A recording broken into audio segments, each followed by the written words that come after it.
Բարև ձեզ հարգելի ակնթիրներ, շարունակում ենք մեր միջազգային հարաբերություններ և միջազգային իրավունք հաղորդաշարը։ Այս հաղորդումը նվիրված է լինելու հայաստանյան առաքելական Սուրբ Եկեղեցուն, նրա կառույցին, մասամբ պատմությանը, քուր եկեղեցիներին։ Սա կարծում եմ հիմա շատ կարևոր է, որովհետև վերջի առնվազն 1-2 շաբաթվա ընթացքում տարբեր քննարկումներ էին ընթանում հասարակության ներսում, որը ըստ էության հրահրվել էր վարչապետ Նիկոլ Փաշինյանի կողմից, հայ եկեղեցու մասին, եկեղեցու որոշ հիմնադրույթների, կուսակրոնության եւ այլն։ Գիտեք, մենք բոլորս մանկության տարիներից շատ ենք շփվում մեր եկեղեցու հետ, որը իսկապես մեր ազգայինն է, բայց վստահաբար շատերը չեն, որ պատկերացնում են ինչ է այդ եկեղեցին, ինչ կառուցվածք ունի, ինչպիսի նմանություններ եւ տարբերություններ ունի։ Եվ քանի որ կարծում եմ այս հարցը դեռևս այսինքն պետություն, իշխանություն, եկեղեցի կրոն հարցը դեռևս քննարկվելու է, հետևաբար անդրադառնանք եւ հասկանանք որոշ բաներ, որ վերաբերում է հայ առաքելական եկեղեցուն։ Անվանումը ինքը կոչվում է հայաստանյաց առաքելական Սուրբ Եկեղեցի, հենց անվանումը ինքնին նշում է հայաստանյաց, այսինքն Հայաստանի։ Իսկ ասելով Հայաստանի բնականաբար նկատի ունեին այն ամբողջ տարածքը, որի վրա հայ ժողովուրդը ապրում էր դարեր շարունակ։ Բայց այստեղ ես առանձնացրել եմ առաքելական բառը, եթե նկատում եք, եւ ոչ բոլոր իհարկե եկեղեցիներ ունեն առաքելական անվանումը, որտեղ առաքելա հեն չեն, այսինքն չեն հենվում առաքյալների վրա։ Հայոց եկեղեցին այն սակավ եկեղեցիներից է, որ հիմնվել է Քրիստոսի 12 առաքյալներից, ահա նրա սանքը, երկուսի անմիջական մասնակցության, դա Բարթողոմեոս եւ Թադեոս առաքյալներն են, 12-ից երկուսը Հայաստանում իրենց գործունեությունն են ծավալել, ոչ միայն Հայաստանում իհարկե, օրինակի համար Թադեոսը նաև ասենքն տարբեր իհարկե ավանդույթների, այլ երկրներում է եղել Բարթողոմեոսը նաև Աֆղանից աշխարհում է գործունեություն ծավալել։ Այս իսկ պատճառով դեռևս անցյալ տարի օգոստոսին ըստ էության Ադրբեջանը պաշտոնապես սկսեց առաջ քաշել այն հիմնադրույթը Պուտինի այցի ժամանակ, որ իբր Բարթողոմեոսը դա ադրբեջանական քրիստոնեական եկեղեցու, որտեղ իրենց համարում են Աֆղանից եկեղեցու իրավահաջորդը, նրանց սուրբն է, իհարկե այդպես չէ։ Սուրբ Թադեոսի եւ Բարթողոմեոս առաքյալները մեր եկեղեցու հայաստանյաց առաքելական սուրբ հիմնադիրներն են եւ ըստ էության նրանցով է մեր եկեղեցին սկսում իր գործունեությունը մինչև Գրիգոր Լուսավորիչը որպես կաթողիկոս մենք ունենք առաքյալների դարաշրջան եպիսկոպոսների դարաշրջան եւ Թադեոս առաքյալն որ 43-ից 66 թվականներին իշխել, ապա Բարթողոմեոս առաքյալը կամ եղել առաջնորդը։ Այստեղ մենք տեսնում ենք Հովնաթան Հովնաթանյանի հայտնի պատկերները։ Մեր եկեղեցու մեջ դուք շատ կտեսնեք նման պատկերներ, հայ եկեղեցին իհարկե սրբապատկերներ որպես այդպիսին, ինչպես օրինակի համար օրթոդոքս եկեղեցին է կամ արձաններ, ինչպես կաթոլիկների մոտ կա չի ընդունում, բայց 19-րդ դարից սկսած կային պատկերներ տարբեր առաքյալների, տարբեր գործիչների։ Իհարկե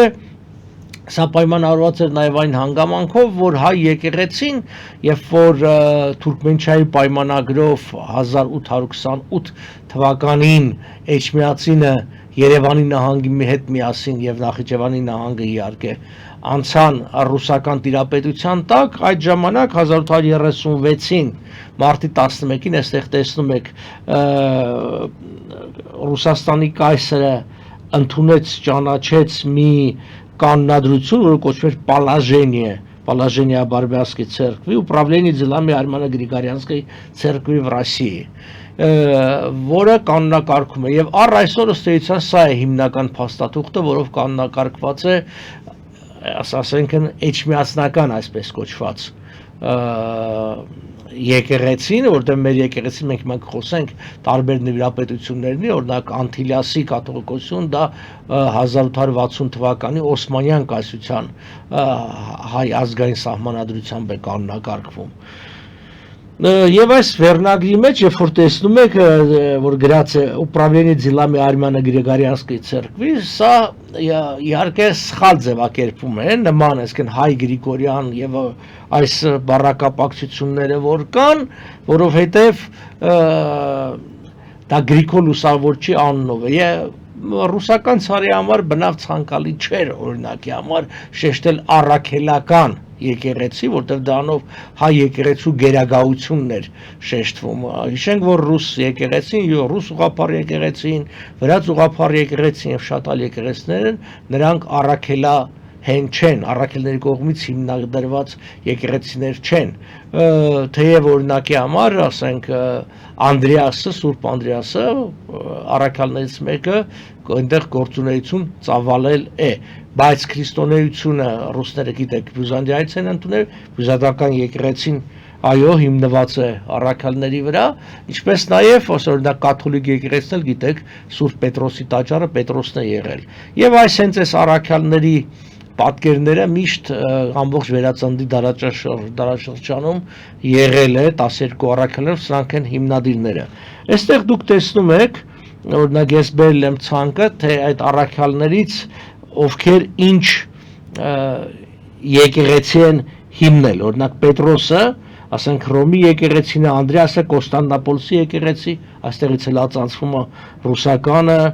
ասենք Թովմասը Հնդկաստանի Մալաբար եկեղեցին, դրան առանձին կանդրադառնանք, դա Մերկուր եկեղեցիներից է եւ այլն։ Եթովպիայի եկեղեցին Մաթեոսը, Եգիպտոսը Պարթևստան Մաթեոս առաքյալն է հիմնե եւ այս բոլորը։ Այստեղ ես քարտեզ եմ բերել, որ ավելի հստակ լինի, թե որ առաքյալը որտեղ է գործունեություն ծավալել եւ ինչ եկեղեցի է հիմնել։ Եվ դուք տեսնում եք վերևում այսինքն հյուսիս արևելքում քարտեզի որ տեսնում եք Արմենիա որ գրած է երկու առաքյալի անուն է գրած դա Բարթողոմեոսը, Բարթոլոմեյ եւ Թադեոսը որպես հիմնադիրներն են ամբողջ ըստ էության հյուսիսային Աֆրիկան եւ Միջին Արևելքը ժամանակին քրիստոնեական էր եւ հենց առաքյալների կողմից հիմնված եկեղեցիներ էին ցավոք սրտի ըստ էության Միջին Արևելքում մենք գրեթե միայնակ ենք մնացել որպես պետություն, որը դեռևս իր հիմքում ունի քրիստոնեությունը եւ ովքեր որ փորձում են սասանել եկեղեցու դիրքերը, ստեյցան սասանում են նաեւ պետության դիրքը, որտեվ սա շատ կարեւոր գործոն է Հայաստանի համար, այսինքն մեր եկեղեցին որպես եւ ազգային կառույց եւ կառույց, որը իր գերագայությամբ բարձր է քան շատ այլ եկեղեցիներ եւ պետությունների, ասենք, հավատի աղբյուրներ։ Հիմա սա անվանումի մասին, միշտ հիշեք, հա եկեղեցին Հայաստանի առաքելական եկեղեցի է, քչերից մեկը որպես առաքելական եւ այդ ոտնձգությունները եղել են կան մեր թշնամիների կողմից եւ վստահ եք Ադրբեջանը առաջ է տանելու Սուրբ Բարթողոմեոսին յուրացնելու իր այդ քաղաքականությունը, իրենով անելու քաղաքականությունը։ Հիմա անդրադառնանք կառույցին։ Հայ եկեղեցին ինքը մեկ ամբողջական միություն է, մեկ մարմին է, բայց ինքը ունի նվիրապետական աթոռներ, այսինքն որպես առաջնային աթոռ գերագայություն ունեցող աթոռ դա Մայր աթոռ Սուրբ Էջմիածինն է, կա Մեծիտան Կիլիկիո կաթողիկոսությունը, Երուսաղեմի հայոց պատրիարքությունը եւ Կոստանդնապոլսի հայոց պատրիարքությունը։ Ներկայումս սրանք են, այսինքն երկու կաթողիկոսություն եւ երկու պատրիարքություն։ Ժամանակին իհարկե կար նաեւ Աղթամարի կաթողիկոսություն, Աֆղանից կաթողիկոսություն, որը հայ եկեղեցու մաս էր։ Սա ուզում եմ շեշտել, որ Աֆղանից եկեղեցին եւս հայ եկեղեցու մաս է կազմել։ Բանը Հիմա անդրադառնանք այդ նվիրապետական աթոռներից յուրաքանչյուրին համառոտակի, որպեսզի պարզ լինի նրանց գործունեությունը, ամենայն հայոց, գիտեք, կաթողիկոսության ներկայիս նստավայրը Էջմիածինն է կամ Սուրբ Էջմիածինը Վաղարշաբաթ քաղաքում, բայց միշտ չէ այդպես եղել։ Շատերին թվում է, որ հենց ամենասկզբից եղել է Էջմիածինը, ոչ, սկզբից եղել է Աշտիշատ բնակավայրում կամ քաղաքում է եղել ամենայն հայոց կաթողիկոսություն մինչև 452 թվականի 301-ից պետականորեն եկեղեցին որպես քրիստոնեության կենտրոն հռչակելուց հետո Հայաստանում, այսինքն պետական եկեղեցի, եղել է բաղարշապատես, բերել են որոշ կենտրոններ, սա եւս շատ կարևոր է հասկանալու համար, որ հոգևոր կենտրոնը ամբողջ Հայաստանով ըստ իրավիճակի տեղափոխվել է։ Մենք տեսնում ենք օրինակի համար, երբ որ արդեն 10-րդ դարում, ասենք 5-ից 10-րդ դարը էջմիածիններ, բայց 10-րդ դարում Սեբաստիա տեղափոխվեց ամենայն հայոց կաթողիկոսության նստավայրը, որովհետև վտանգի հարց կար, բյուզանդական իշխանության տակ ավելի ապահով էին զգում։ Հետո երբ որ բագրատունիները ուժեղացան եւ այսպես վերականգնվեց հայոց պետականությունը, անի մայրաքաղաքն էր ամենայն հայոց կաթողիկոսի նստավայրը, գիտեք, քաղաք, որը կոչվում էր 1001 եկեղեցիների քաղաք, ապա բնականաբար հայոց պետականության կորուստից հետո, ասենք, երբ որ Բագրատունիա թագավորությունը կործանվեց, մի որոշ շրջան Կապադովկիայում էր, այլի Բյուզանդիայի հովանու ներքո, բայց երբ որ Կիլիկիայում ստեղծվեց հայոց պետականություն վերաստեղծվեց, ապա Սիսը դարձավ կենտրոն ամենայն հայոց կաթողիկոսության։ Սա շատ կարևոր է, որովհետև հետո հետագայում, երբ որ 1441-ին նորից Կիլիկիայից վերադարձվեց կամ հայրենադարձվեց այդ աթոռը Սուրբ Էջմիածին, ահա այս պահից շարունակեց այնտեղ Կիլիկիայում գործել եւ մնալ Մեծիտանն Կիլիկիո կաթողիկոսությունը, այսինքն վերադառնալով իր բուն արմատներին ինքը շարունակեց ունենալ իր փոխանորդ կաթողիկոսությունը եւ ըստ էության այսօր երբ որ մենք խոսում ենք Անտիլիասում գտնվող կաթողիկոսության մասին, Մեծիտան Կիլիկիո, դա իր հաջորդն է հենց Սիսի կաթողիկոսության։ Ասեմ որ 1441-ից այլ մինչև այսօր Էջմիածնում է գտնվում ամենայն հայոց կաթողիկոսությունը։ Գիտեք, որ իր երկարատև պատմության ընթացքում մշտապես մենք ունեցել ենք կաթողիկոսներ, մի կարճ շրջան, միայն սովետական շրջանում 1938-ից 45 թվականներին չի եղել կաթողիկոսություն, երբ որ Խորեն Մուրադբեկյան կաթողիկոսը խեղդամահարվեց եւ մինչեւ 45-ը, երբ որ Չորեքչյան եպիսկոպոսին հաջողվեց այն էլ հենց նույն Ստալինի նախաձեռնությամբ վերականգնել ամենայն հայոց կաթողիկոսության աթոռը, որտեվ հետ պատերազմյան շրջանում Ստալինը այսպես ասած շահագրգռված էր եկեղեցիների, բոլոր եկեղեցիների վերածննդով, մասնավորապես հայ եկեղեցու, որ շատ կարևոր դեր էր կատարել հայրենական պատերազմի կամ երկրորդ համաշխարհային պատերազմի ժամանակ։ Քանի որ մենք եկեղեցու մասին խոսենք մի փոքր կուսակրոնության մասին, ասեմ, որ առաջին կաթողիկոսները սկսած Գրիգոր Լուսավորիչից կուսակրոն չեն եղել, ընտանիքներ են ունեցել, ասենք ի տարբերություն կաթոլիկ եկեղեցու, որտեղ բոլոր հոգևորականները կուսակրոն են, կաթոլիկները չունեն բաժանում, ուղղափառներ օրթոդոքսների մեջ կան ամուսնացյալ եւ կուսակրոններ, ինչպես հայ եկեղեցին այժմ ունի ամուսնացյալներ, որոնք մինչեւ քահանա, ասենք կարող են դառնալ քահանա, սարկաֆակ քահանա, բայց վերին պաշտոնները վարդապետներ, եպիսկոպոսներ, բնականաբար կաթողիկոս, նրանք պիտի լինեն կուսակրոն։ Չգիտեմ, այս հարցը իհարկե քննարկման հարց է, վերատեսության հարց է, չպիտի բան լինի, եկեղեցու որոշելիքն հասարակության հետ միասին։ Ասեմ, որ եթե մենք նույն Գրիգոր Լուսավորիչը ուներ երկու որդի, այստեղ դուք տեսնում եք, այսինքն Գրիգոր Պարթևն էր, բուն անունով Սուրեն, հետո երբ որ Կապադովկիա մկրտվեց դարձավ Գրիգոր, նա ուներ երկու զավակ, որոնք հետագայում հենց դարձան իրեն փոխարինող կաթողիկոսները, Արիստակես Պարթև եւ Վրթանես Պարթևը, այսինքն առաջի, երկրորդ եւ երրորդ կաթողիկոսները, այսինքն հայրն էր, հետո երկու զավակները, հետո Վրթանեսի որդին Հուսիկը դարձավ հայոց կաթողիկոս չորրորդը, հետո մենք ունենք նաև ասորի, ծագումով ասորի հայոց կաթողիկոսներ, որոնք եղել են, բայց նորից վերադարձավ ավելի ուշ շրջանում Գրիգոր Լուսավորչի տոհմին այդ պարթևներին, օրինակի համար Ներսես Մեծը, որը Հուսիկ պարթևի թորներ, Հուսիկն էլ Լուսավորիչի թորներ, կամ ասենք Սահակ պարթևը, որը Ներսես Մեծի որդին էր։ Ըստ էության կուսակրոնությունը ավելի ուշ շրջանի բան է, ավանդույթ է հայ եկեղեցու ներսում, եւ որը ուներ տնտեսական հիմք, այն էր չմասնատել հայոց եկեղեցու գույքը ունեցվածքը, մասնավորապես հողը։ Գրիգոր Լուսավորիչը համաքրիստոնեական սուրբ է, դուք տեսնում եք նրա արձանը Վատիկանում, հյուսիսային բակում Վատիկանի, տեղադրված 2005 թվականից,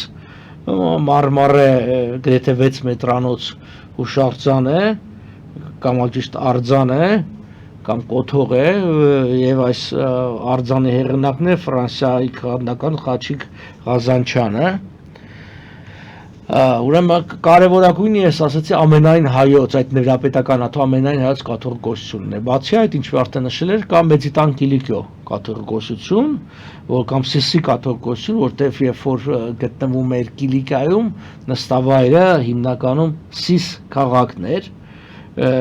նա ընդունում էր Սիսի կաթողիկոսությունը, ընդունել է եւ ընդունում է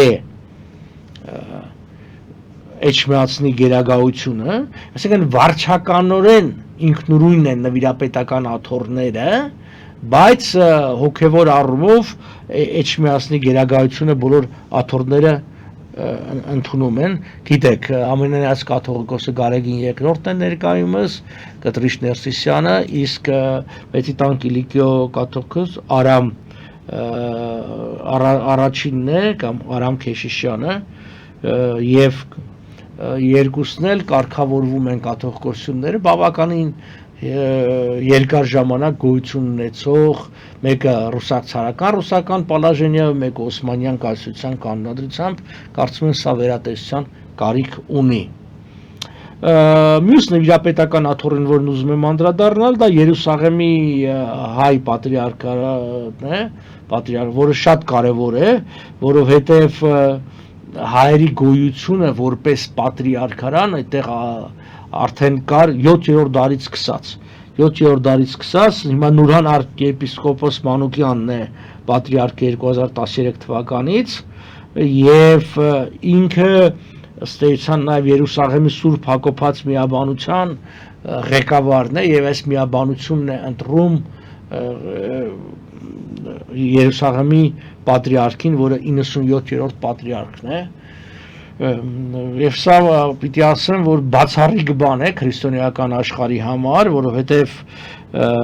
հայերը ըստ էության միակ քրիստոնեական համայնքն են, հեսա դուք այստեղ տեսնում եք, որ ունեն իրենց առանձին թաղամասը։ Գիտեք, Երուսաղեմի 5 քաղաքը բաժանված է 4 թաղամասերի, ըստ կրոնական պատկանելության, քրիստոնյա, մուսուլման եւ հրեական, եւ հայերը ունեն իրենց առանձին թաղամասը, որը 150,000 քառակուսի մետր տարածք է զբաղեցնում, միայն այս թաղամասը, սա չի նշանակում, որ այս թաղամասից դուրս հայերը սեփականություն չունեն, այլ սեփականություն Երուսաղեմում անհաշիվ է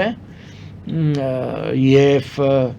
պատահական չէ, ինչպես ես խոսում եմ Բարթողոմեոս Առաքյալի մասին, որ ադրբեջանցիները ուզում են իրենցով անել, եւ պատահական չէ նաեւ այս հարստությունը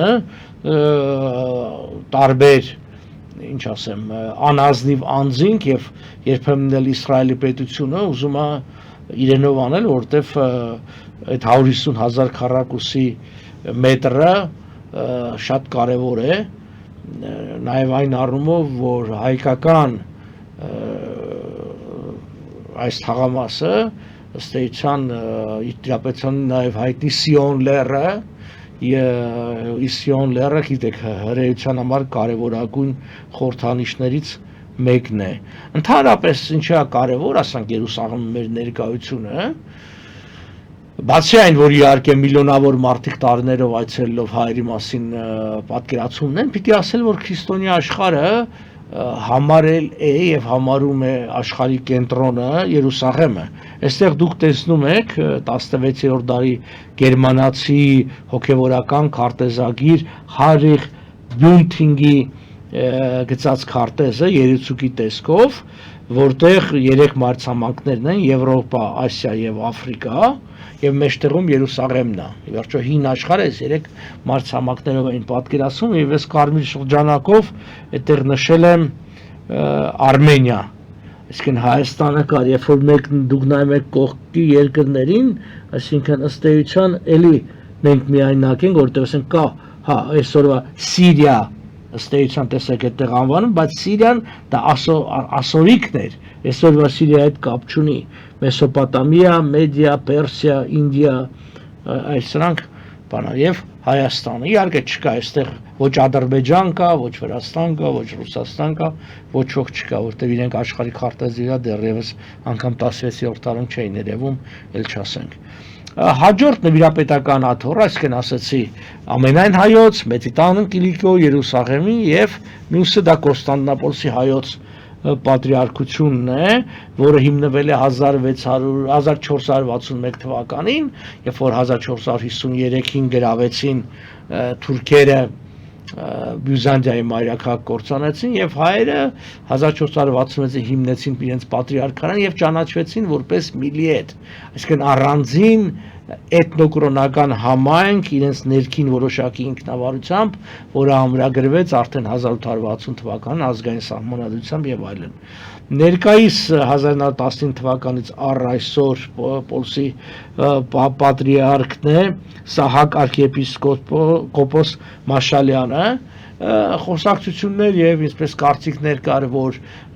նրան ոմանք առաջ են մղում ամենայն հայոց կաթողիկոսի դիրքը գրավելու համար, ինքը հանդես եկավ վերջերս հայտարարությամբ, հերքեց այդ ամբողջը, բայց ամեն պարակային արդեն 2026-ին եպիսկոպոսատ ժողովը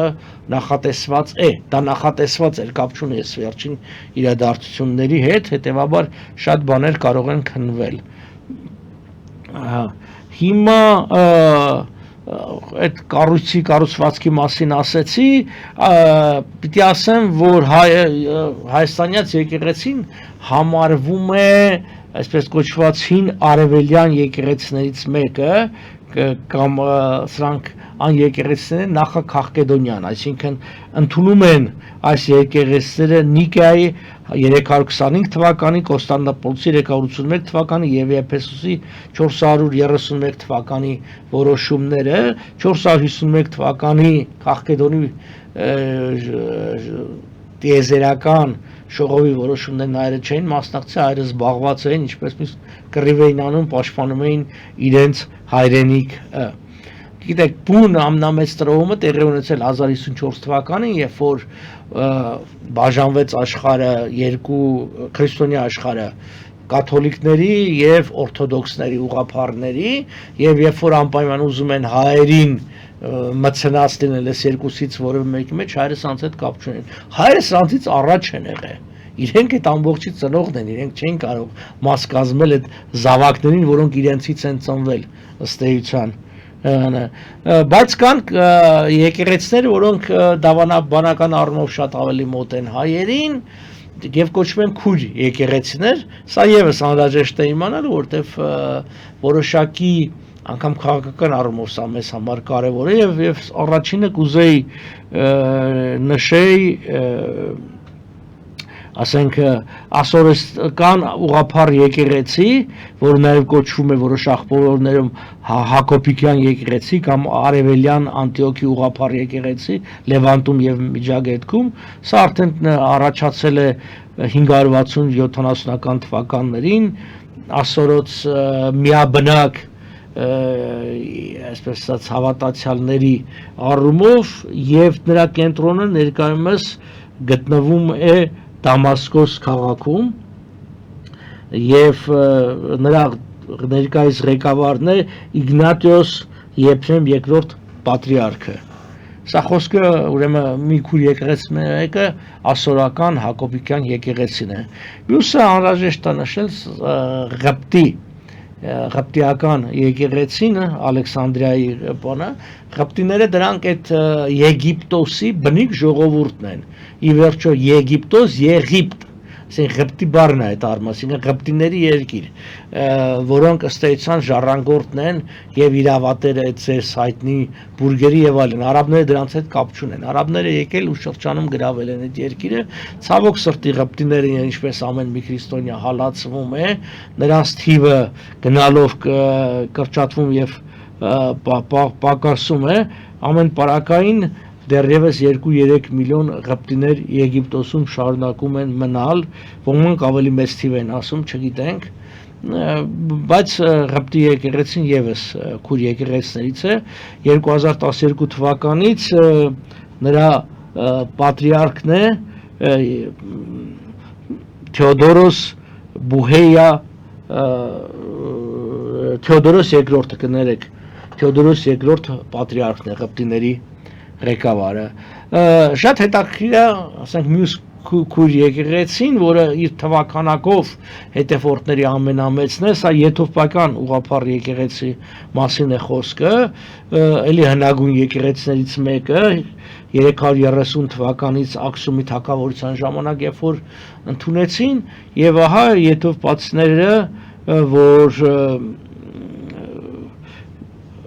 միակ երկիրն էր, կար ժամանակ, որ միակ անկախ երկիրն էր ամբողջ Աֆրիկայում, ինքը իր անկախությունը շարունակեց պահել եւ ամենամեծն է, մոտ 60 միլիոն հետևորդ ունի այս եկեղեցին, ժամանակին այն ենթարկվում էր նաև որոշակի Ղպտի Ալեքսանդրիայի Ղպտի եկեղեցուն, իրենք կա մի պատմություն, չգիտեմ ինչքանով է ճիշտ, որ դիմել են 56 թե 57 թվականին հայ եկեղեցուն, որովհետեւ մտնեն հայ եկեղեցու հովան ներքո, մեր եկեղեցին մերժեց, որովհետեւ նրանք մի քանի անգամ շատ ավելի մեծ են եւ բնականաբար մաս կազմելով ուղղակի կամ անուղղակի հայ եկեղեցուն, որտեղ դավանաբանական առումով շատ մոտ են, բնականաբար քվեարկությունների ժամանակ իրենք կլինեին մեծամասնություն։ Եթովպիա պետության հետ, եթովպական եկեղեցու հետ գործունեություն ծավալելը շատ կարևոր է համագործակցություն։ Այնտեղ Ադիս Աբեբայում է գտնվում Աֆրիկական միության կենտրոնը, 52 երկիր եւ դա մեծ հնարավորություն է, կբացի եւ տնտեսական եւ քաղաքական եւ ռազմական առումով։ Ինչ եմ ասում ռազմական, այո, որովհետեւ եթովպացիները իրենք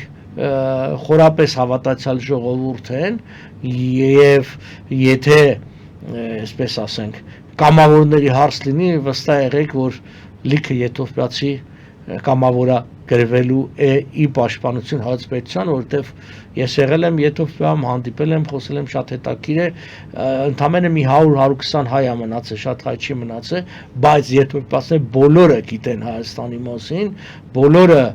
մեծ հարգանքով ու ակնածանքով են վերաբերում, ել չասեմ կրոնավորները։ Մյուս, այսպես ասած, էլի քուր եկեղեցու մասին, դա Բալանկարական սիրիական ուղղափառ եկեղեցին է կամ Թովմաս Առաքյալի քրիստոնյաները, հիշում եք ես երբ որ խոսում էի առաքյալների մասին, ասացի որ Թովմասը գործունեություն է ծավալել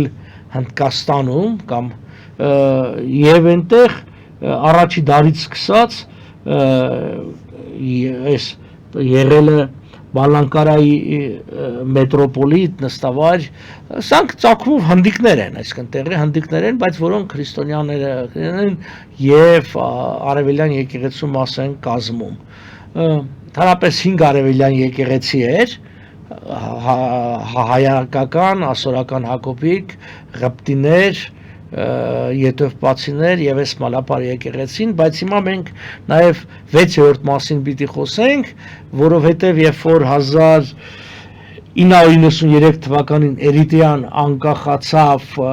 Եթովպիայից, անկախացավ նաեւ իր եկեղեցին եւ ստեղծեց առանձին ուղափառ միաբնակ եկեղեցի, Էրիտրեայի եկեղեցու առաջնորդ 2008 թվականից Աբունե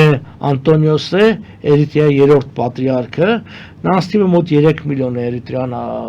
իհարկե ավելի փոքր պետություն է, բայց դե պատկերացրեք 3 միլիոնը մեզ համար փոքր թիվ չէ, հա, բանը, այնպես որ բանը, ուրեմն այսքանը ամփոփելով ասենք հետևյալը, մեր հայ եկեղեցին Հայաստանյաց առաքելական սուտ եկեղեցին առաքելական է, որտեղ հիմնադիրները Թադեոս եւ Բարթողմեոս առաքյալներն են, իր նվիրապետական 4 աթոռներով հանդերձ մեկ միասնություն է, Էջմիածնի կամ ամենանայած կաթողիկոսությունը, Մեծինտալ կաթողիկոսությունը, Երուսաղեմի պատրիարքությունը եւ Կոստանդնուպոլսի պատրիարքությունը ունի քուր եկեղեցիներ, 5 քուր եկեղեցիներ, որոնք ցից ամենամարդաշատը դա եթովպական եկեղեցին է, բայց քուր եկեղեցիներ նաև Ասորի Հակոբիկ, Մալապար եւ այս եկեղեցիները եւ նաև ընդգծենք այն անհրաժեշտությունը, որ հայ եկեղեցին իր ներքին կանոնադրության, կարծում եմ վերանայման կարիք ունի 21-րդ դարին համապատասխան, հատկապես պատվաբեր չէ, որ հիմնականում անկանոնակարգվում է դեռևս երկու կայսրություններից, Հարական Ռուսաստանի եւ Օսմանյան կայսրությունից մնացած կանոնադրություններով, թեև դա որոշակի փոփոխության իհարկե ենթարկվել է վերատեսան, բայց կարծում եմ ավելի արմատականի հարց կա, այդ թվում նաև այդ կուսակրոնության չարաբաստիկ հարցը, որ ոմանք փորձում են չարաշահել եւ դրանով մեզ համար նման կարևոր կառույցին հարված հասնել։ Այսքանը, շնորհակալություն, մինչ նոր հանդիպում։